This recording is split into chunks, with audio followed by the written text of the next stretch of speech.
Agenda setting. Agenda setting is a theory of mass communications rooted in the belief that media can filter information and through repeated messaging can purposefully raise awareness and shape the perception of its audience about issues.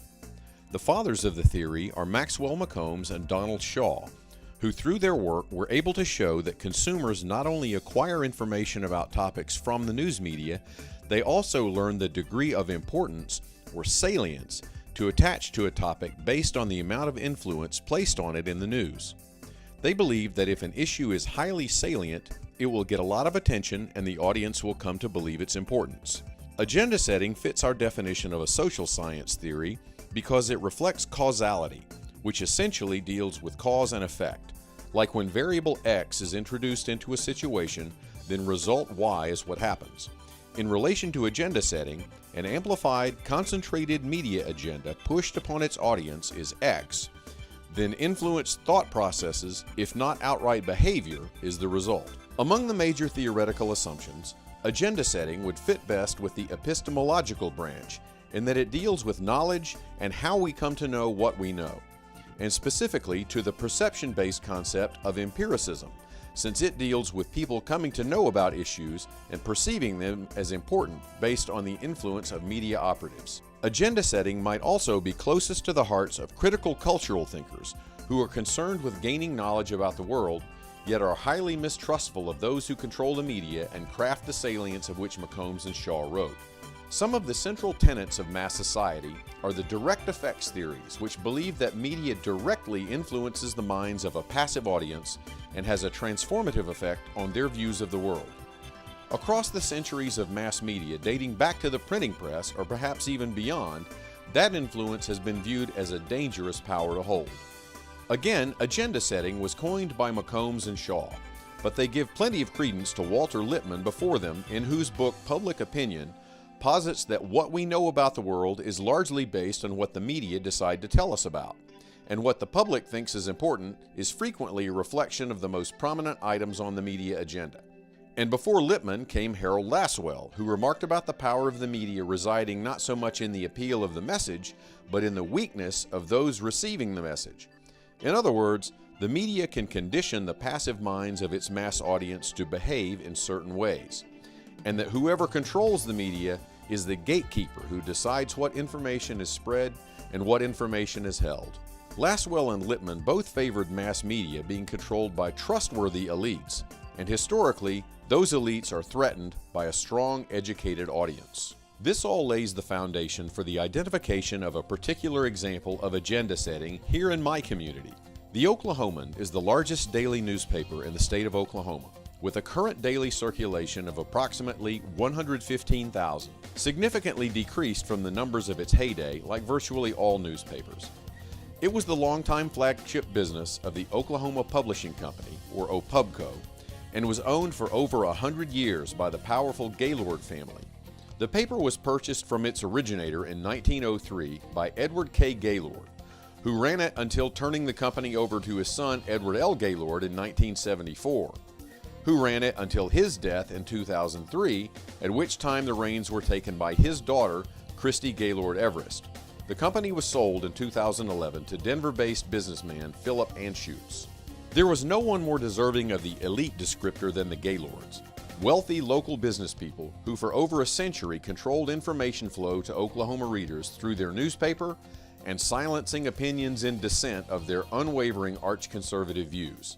In 1999, the Oklahoman was named by the Columbia Journalism Review as the worst newspaper in America, citing shameless partisanship in its hardline editorial stance attributed to the Gaylords, and bringing charges of racism, sexism, homophobia, and unusually high ad rates. OPUBCO's sale to Philip Anschutz placed the Oklahoman in the hands of a very like-minded publisher. The Oklahoman has been active online for many years via its website, newsok.com, which boasts that it is the single largest supplier of news and information in the state. The company has in recent years developed a large social media presence as well, especially its Facebook and Twitter accounts. NewsOK's digital offerings mostly mirror the daily newspaper, but with a significant and increasingly effective use of video. The online editorial section is expanded beyond the offerings of the daily print version, but remains true to a conservative agenda. OPUBCO frequently brings attention to issues via high visibility placement and sheer volume of coverage across all of its platforms, and often goes a step further into taking stances, unvarnished in the editorial sections and somewhat more coyly in the news sections.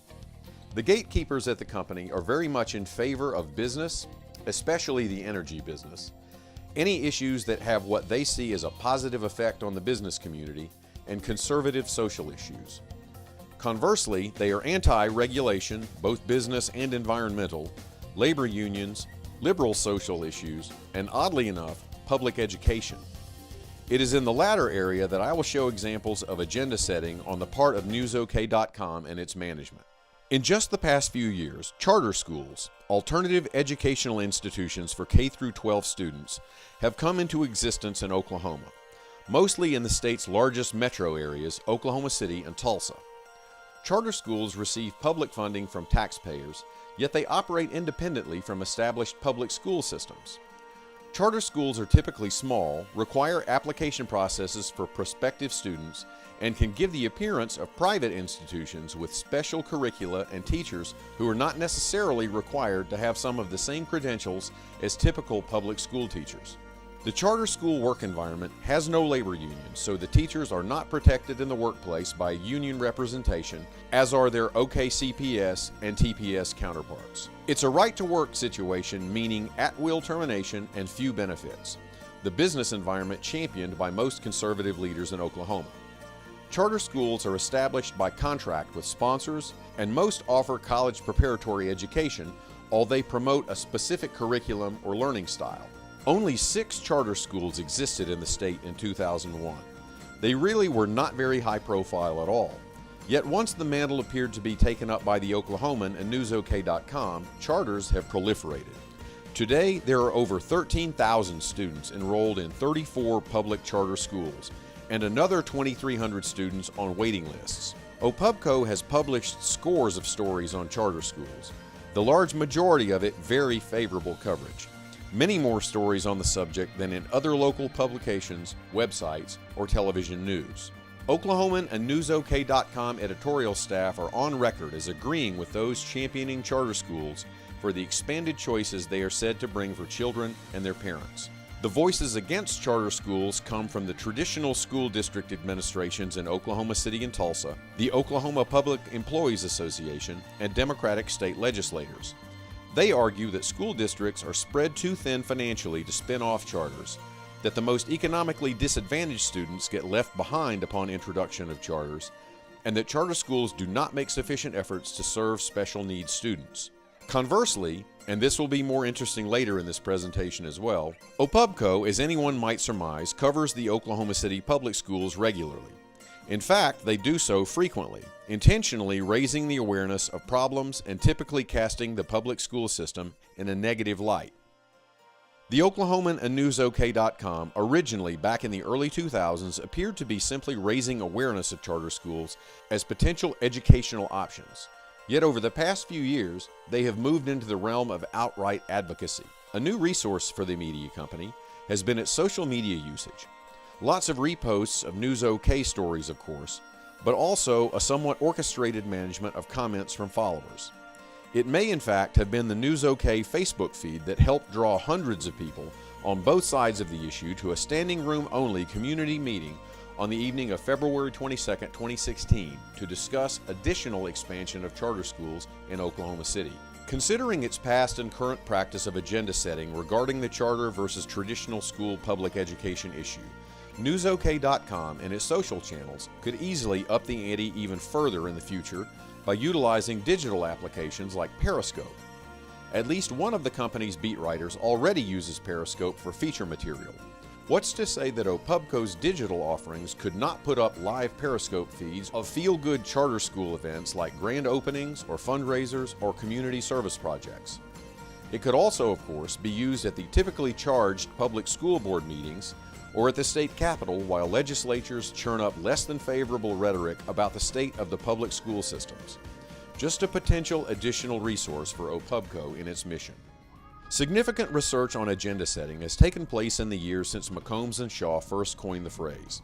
Many researchers conclude that agenda setting by powerful mass media is still alive and well today, yet a number have introduced modern news sharing channels, including social networks, into the mix and conclude, like Sharon Mraz, that those channels have created a more bidirectional stream of influence on the media agenda, and that traditional media is no longer capable of leveraging complete media agenda setting influence. Modern-day researcher Tim O'Reilly thinks that web pages gain influence by drawing on the wisdom of crowds, and argue that the public now has more control over what is discussed than do centralized sources like the major news outlets. Groshek and Groshek have explored the dramatic growth of audiences who are both media users and producers simultaneously, and think that the standard top-down path of agenda setting from mass media to the public has been altered. Austrian scholar Axel Bruns termed that type of audience producers. Get it? Part producer, part user. Regarding the role and effect of those social networks, the American Journalism Review proclaimed Twitter as the social channel most likely to change the dynamics of media agendas. Many reporters now rely on Twitter to find sources and break stories, and this gives it an increasingly important role in determining which issues do or do not receive media attention.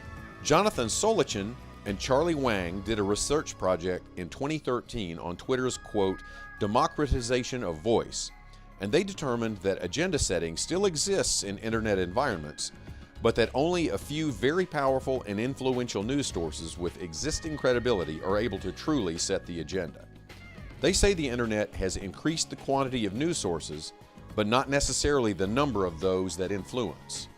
Lei Guo, Hong Chien-Vu, and Maxwell McCombs, yes, that McCombs, still committing his life's work to the cause, have expanded the original theory into network agenda setting, which suggests that news media not only tell us what to think about and how to think, but also what issues are connected. Network agenda setting supports the idea that news media can bundle sets of elements and make those elements salient in the public's mind simultaneously. The model hypothesizes that the more news media mention two elements in tandem, the greater chance that the audience will perceive these two elements as interconnected.